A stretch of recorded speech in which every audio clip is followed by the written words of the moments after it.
to Mr. UFC Vegas Fight Club TV. I am Kyle, your host. Welcome to the podcast. Welcome to the prediction show for UFC 227, Dillashaw versus Garbrandt. We're going to get into our best bet play that we have on this card, as well as our overall feeling on this card. Really excited to see this card happen, and I will be able to be watching this fight and the rest of the card at Ocean Resort and Casino in Atlantic City. I will be there. I was comped a Saturday and Sunday out there, so I'll have 2 free nights out there with my wife, and we have 3 other couples out there going for the weekend. Really excited to be out there and have a great time.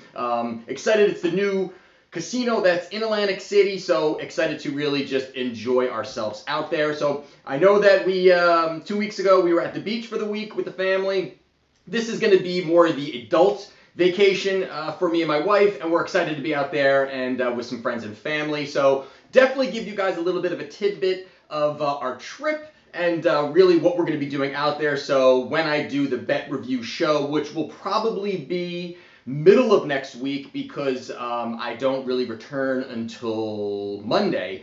So I will be there Saturday, Sunday, and I come back Monday, so I won't really be able to put all the footage together for the bet review show probably the middle of next week. Plus the fact that UFC is off for a couple of weeks, so gives us some time to do some other things. We're going to be doing probably some of our early betting strategy that we have talked about in the past. We've just so many events coming up back to back. Not had time to really get into those, but if we're going to have a couple weeks, let me know some of the videos that you guys want to see, some other topics maybe we want to talk about, and we will get into those as well. So that is that. Now we will get into UFC 227. Very exciting card, and the fact that I was at UFC 217 with my wife at Madison Square Garden was an awesome card. I mean, really a fantastic card. Rose ends up knocking out Joanna.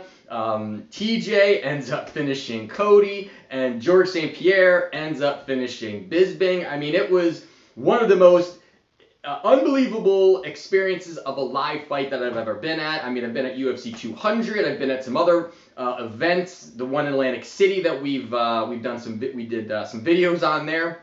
But this was really, you know, that card was just honestly possibly top 5 that the UFC has ever had. It was just a sensational card. And that fight between TJ and Cody, at that time, I mean, Cody was looking almost unbeatable. I mean, at the point, he was really at the, I mean, you know, he was not fighting the upper echelon guys, but he was out there knocking everybody out. And then you've got TJ, who came back, you know, lost to Cruz, and then battling his way back into the title picture, gets into the title picture, and beats Cody, and just an unbelievable fight. So to see this happen again is exciting because we were at the first one, so I always love kind of looking back and seeing, and again, what we've learned and what have we learned. So we're going to get into our best bet in a minute, and before we do that, we will go over our best bet that we had last week, which was UFC on Fox 30, Poirier versus Alvarez, and that fight was, you know, we talked about it on our bet review show, but to quickly go over it, we had a 2-unit play on Poirier, and, you know, this is, again, a second fight for these guys. They had fought the first time, and in that fight, they really, you know, there was the controversy and the knees and the whole other situation that was going on there. Eddie felt like, you know, Dustin kind of felt like Eddie was being dirty. You know, now we get into this fight, and you see there is some dirtiness kind of going on again. You know, Eddie holding the fence. There was an ear gouge, the 12-6 elbow. There was a lot going on in that fight. But to me, and I know again that people talk about controversy and, oh, is this, you know, more controversy between these two guys? I don't think so. I really believe that Dustin was going to put him away regardless. Eddie was in a tough situation there, and honestly, it's mixed martial arts. Anything can happen at any point. So it was a very odd setup, the way that Dustin was laying against the cage and Eddie was on top of him and didn't really have enough of a leverage to really work heavy strikes. And the elbow comes down, that changes everything. Dustin gets up. Dustin, I mean, literally went out there and after that and just said, that's it. And he just pushed forward, landed multiple headshots, multiple knees he landed, and just really did a great job putting away Eddie Alvarez. So we get our win there on our best bet play.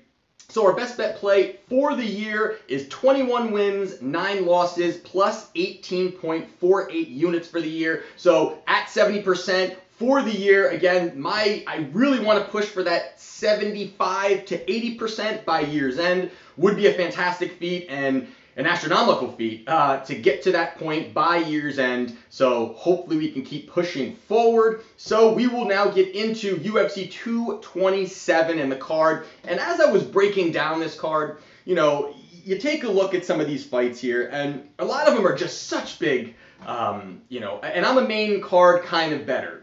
For me, when I like to bet, and I was actually talking to one of the Fight Club members this past weekend, and we were talking a little bit, and they said, why don't you bet some of the lower cards, or why don't you bet? And for me, and just the way I bet, everybody bets differently, but for me, I like to have history that I can really look back at fighters fighting at the UFC level. I really think that that's a great gauge of how good this fighter is. It's very hard for a guy that maybe fights in another organization and has been very, very highly touted as this great fighter, and then, hey, he's going to come in the UFC, and of course anything is possible. Like I said, it's a fight, anything's possible, but it's tough to really gauge what they're doing in the cage. And even we looked in the situation versus JDS versus Ivanov, and that was the best bet play we had on JDS that did get us the victory. And a lot of people loved Ivanov coming into this fight, and they said, Ivanov, he's crushing it in another organization, and people really like that about him. And to me, it's, he comes in and he couldn't do a thing against JDS. And I normally don't like that, but I just at that point said, JDS is at such a higher striking level. He can take out a guy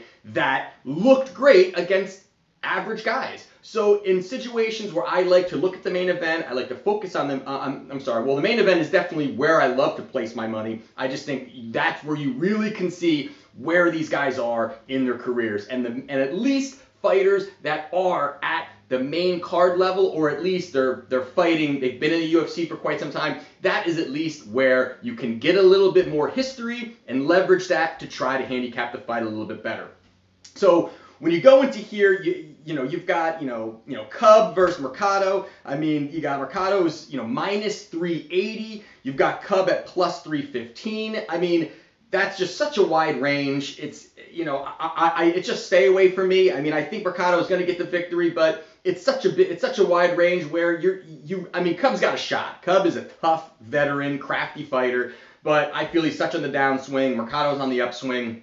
It's a stay away from me, but I could see Mercado getting it. But for me, the juice is just way too much in that fight. And I think Cub's got a shot, but it'll be a fun fight to watch. And then you even got Santos versus Holland, and even here, Santos is a minus 360. I mean, that's so wide. And again, I don't find value in that play. I just don't find value in it. I think Santos could get the job done. He's a tough fighter. He's coming off a loss against Branch, but I think that he can definitely get that job done. I could see myself parlaying a couple of these to really help on the odds and leverage that a little bit. But as straight bets, I think it's a stay away. And then we'll quickly go over the co-main event. And this is an interesting fight. It's definitely more of an interesting fight than I think people are actually giving it credit. I think a lot of people are just completely overlooking Cejudo. And of course, Demetrious Johnson is, the elite of the elite. And, pound for pound, one of the best in the UFC.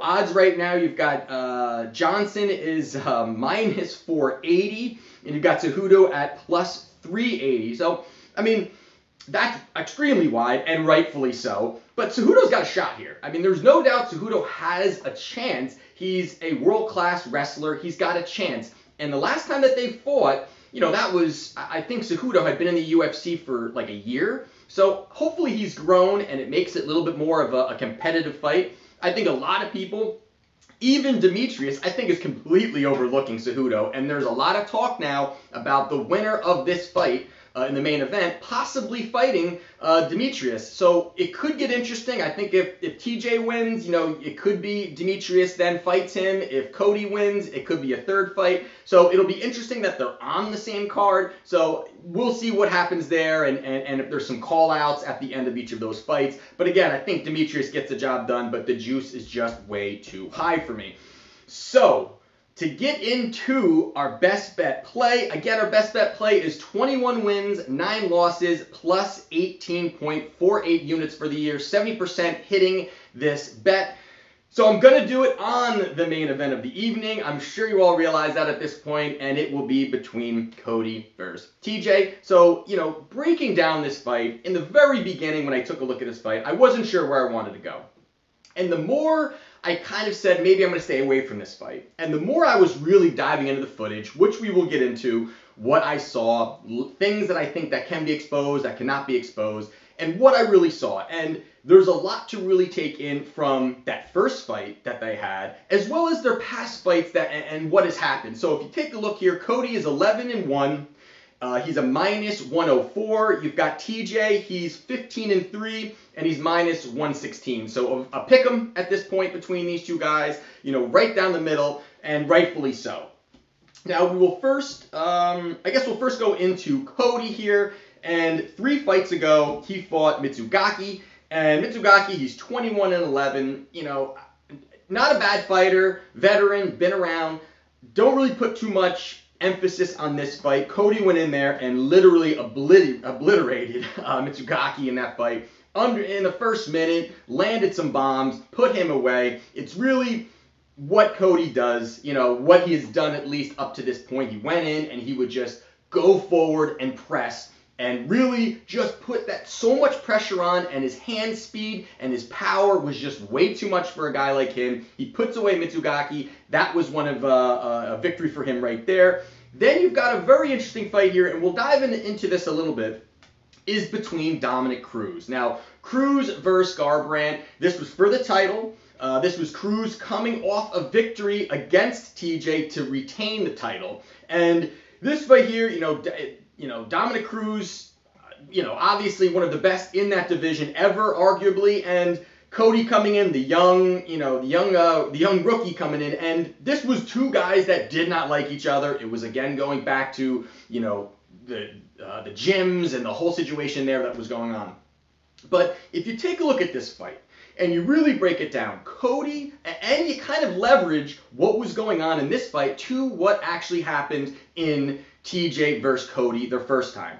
And here, I just thought, I rewatch all of their fights, last 3 or 4 fights for each fighter when I bet on them, and just see what I can take and if I can piece together something. And to me here, Cody was so relaxed. I mean, he was, even for the fact that there was a lot of trash talking going on, he was so relaxed in the cage. His footwork looked amazing. He did not look to overexpose himself throughout that fight. There was multiple times that he dropped Cruz and just kind of backed off and realized, I'm going to be able to pick this guy apart standing. And he continually did that the entire fight. And his head movement, his footwork, everything was just so on point in that fight that it was overly dominating against Cruz. I know that the scorecards, which I don't have in front of me, were a little bit close. They were, it went his way, but a little bit close. I thought, honestly, it was a landslide for Cody Garbrandt. I don't think there was much that Cruz did. He had a couple highlights, but for the most part,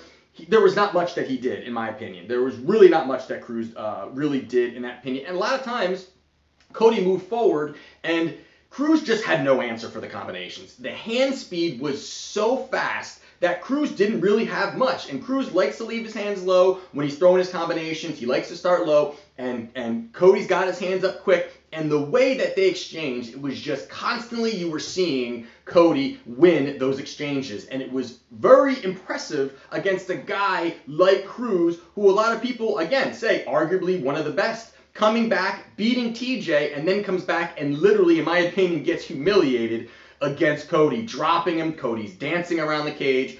Very, very interesting fight, and I thought there was a lot to take away from that fight. The next one obviously was Cody versus TJ. We're going to get into that at the end, because that obviously is the most important fight, but we'll get into that in a minute. Now let's go over to TJ. So TJ, 3 fights ago, fought a Sunsao. Now, this fight here, if you really Sunsao was a great fighter. There is no doubt he is a great fighter.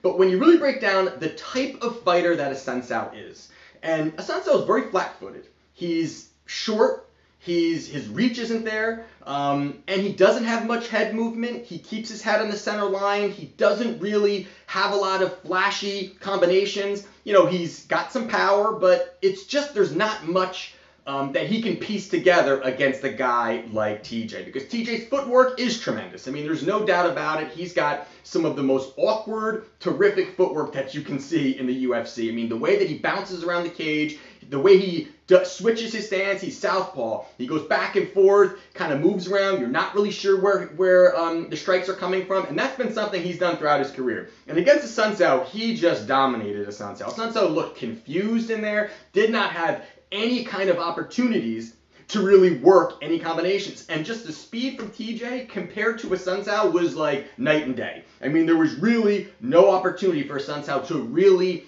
push forward at any point, because TJ just dominated every time there was an exchange. He was dominating. That was an easy victory for TJ. TJ gets that decision victory against Assunção. Now against Lineker, Lineker at this time was knocking guys out, he's a short guy, but he is just tough as nails, and he can really drop bombs and finish a fight at any point. But again, to Assunção and to Lineker, they're very slow. They're not very quick-handed fighters. They're absolutely slow. Terrible footwork from both of them, in my opinion. And Lineker, again, doesn't really have much else besides throwing these monster hooks forward. It works when he was fighting some of the, the middle-level guys, and some of the, it was working because they were looking to exchange. But TJ was bouncing in and out constantly. His footwork confused the heck out of Lineker the entire fight. And the fact that TJ went 5 for 5 on takedowns against Lineker. And when Lineker was on the ground, he had no answers to get off his back. There was not anything that Lineker could do.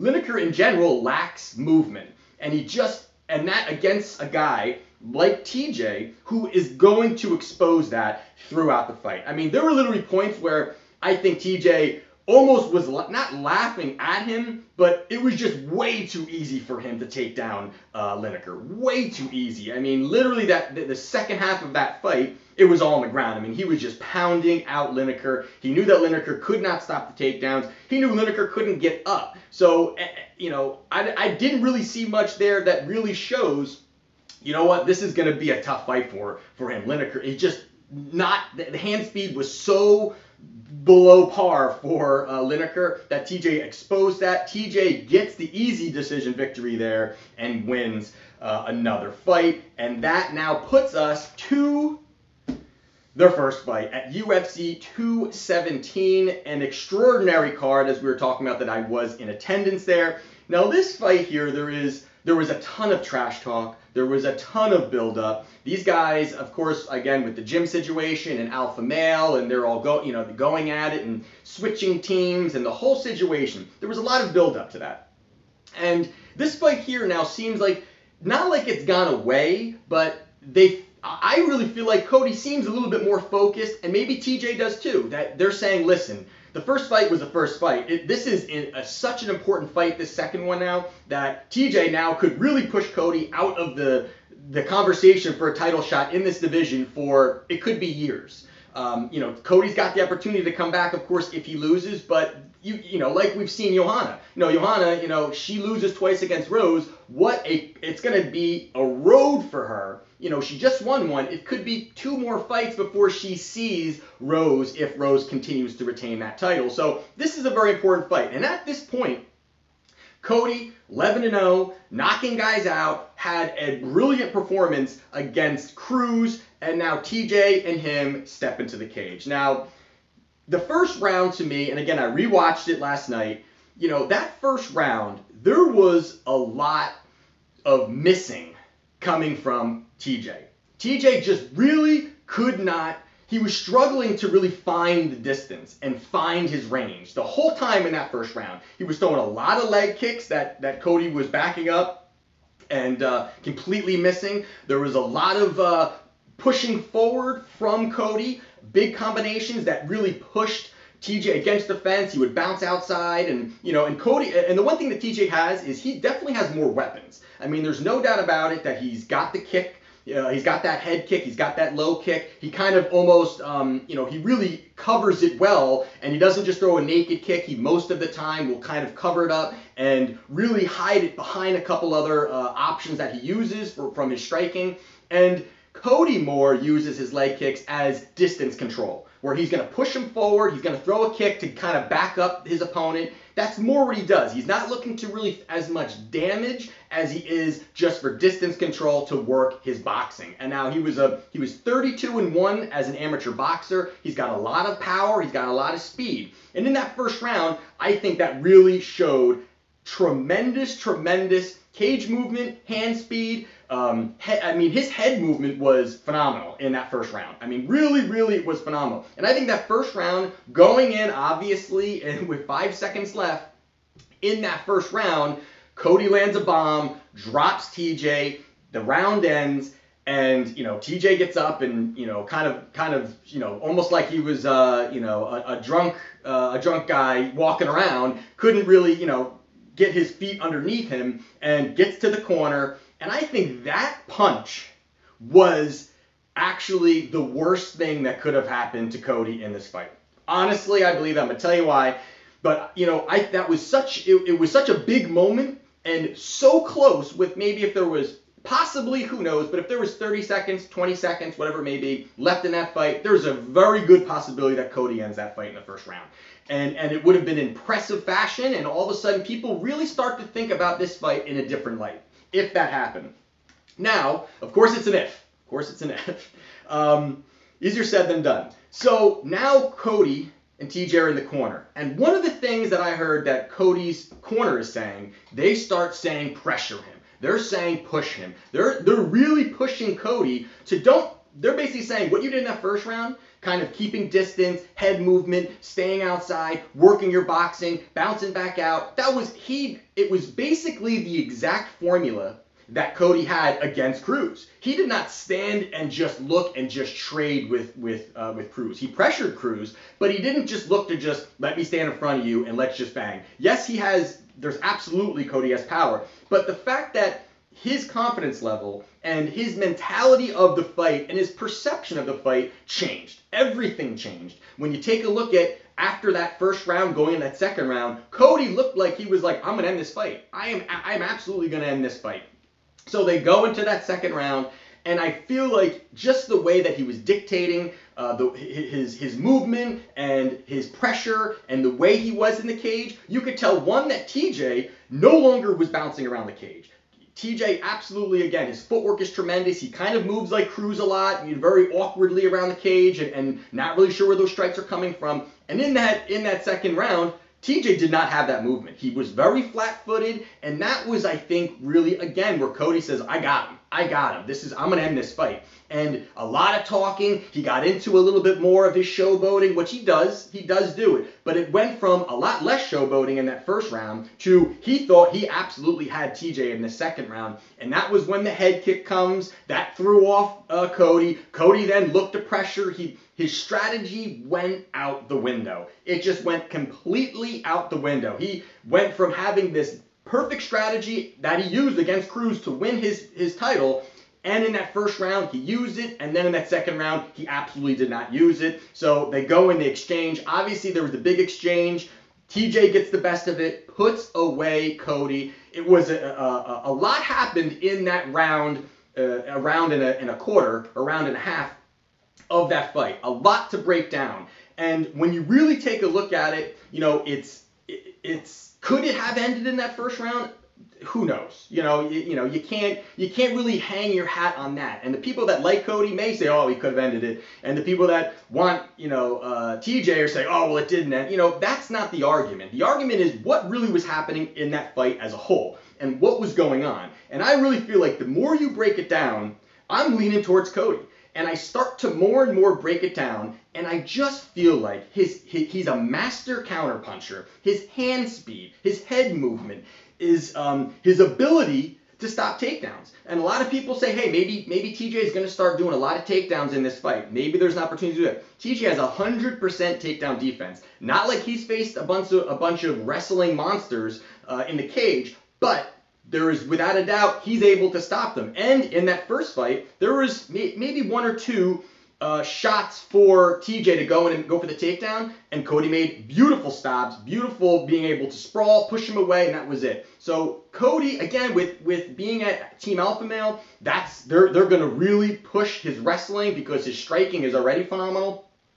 And the big thing for me is this X Factor. And the X Factor is a lot of talk about Cody being hurt in that first fight. And the fact he had a back issue, and you've heard Cody multiple times through press conferences saying, TJ, I knocked you down, I almost beat you, and I came off the couch. And he kept saying, I got up off the couch. I basically came up off the couch to fight you. And he said he couldn't back out of that fight because he needed the money. He said it was the biggest payday he's ever had. He's got a kid on the way. At that time, he had a kid on the way, or maybe the kid was just being born. And so he took the fight. He pushed forward. Almost did finish him, but that's an X factor to me. And they're saying such great things about his health, about his cardio, about his training camp, about how, of course, could that all be a bunch of BS? It's possible. But I feel like he seems so much more focused in this fight. And I feel like TJ is still trying to play those games. He's still trying to get under his skin. He's, does a lot of laughing. He's chewing gum, very obnoxiously at press conferences and when they got the face-to-face, and he's doing all that stuff. So, there's a lot to be said about that. And to me, I feel that Cody Garbrandt will get this victory in the main event and retain his title. I think there's a lot of opportunity here for him to do that. The over-under in this fight is 2.5. I do see an over here. I think that an over is possible, but I really feel like Cody is going to use that same strategy and that same mentality that he did when he won the title against Cruz. And I think this loss that he had just had is completely refocused him and is going to bring him back into being a world champion within the UFC. So I'm going to put 1.5 units. I know normally sometimes we're doing the 2 units as a best bet play. Here I'm going to do 1.5 units, a little more conservative on this play. 1.5 units on Cody Garbrandt at, minus 104. And that will be the best bet play. Best bet play again for the year is 21 wins, 9 losses, plus 18.48 units for the year. So there you have it, guys. I will not be doing a Let's Chat video, so have all the conversation for UFC 227 in this video down below in the comments section. I will again be at Ocean Resort and Casino the entire weekend, so hit me up, send some messages, we'll have conversations, and I look forward to sharing our trip, the fun time that we're going to be having out there, and definitely be doing some partying out there. So stay tuned for that video, and if you have not yet done so, do not forget to subscribe, like, head kick the bell icon, get involved with Fight Club TV. And this is Mr. UFC Vegas, Fight Club TV.